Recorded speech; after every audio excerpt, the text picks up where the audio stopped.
আসসালামু আলাইকুম, hello everyone. আজকে দেখাবো কিভাবে হচ্ছে আপনার এনআইডি দিয়ে আপনার নামে কতগুলো সিম রেজিস্ট্রেশন করা। এটা হচ্ছে আপনাকে সেই টেকনিকটা আজকে দেখাবো।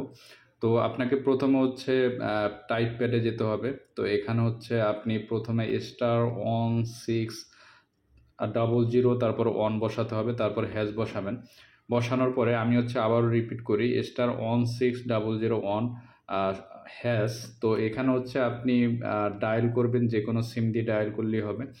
তো এখানে হচ্ছে আমি আমার জিপি সিম দিয়ে হচ্ছে ডায়াল করছি। তো ডায়াল করার পরে হচ্ছে আপনার ফোনে একটা এসএমএস যাবে যে আপনার কতগুলো সিম রেজিস্ট্রেশন করা। তো তার আগে যেটা করতে হবে, তো এখানে হচ্ছে আপনার এনআইডির 4 ডিজিট দিতে হবে। তো আমি হচ্ছে এখানে এনআইডির 4 ডিজিট দিচ্ছি। দেওয়ার পরে আপনার ওখানে সেন্ড বাটনে ক্লিক করবেন। ক্লিক করার পরে দেখেন you will get an SMS soon, thank you Grameenphone. তো গ্রামীণ ফোন থেকে দেখেন একটা এসএমএস চলে আসছে। তো আমি হচ্ছে এসএমএসটা ওপেন করি।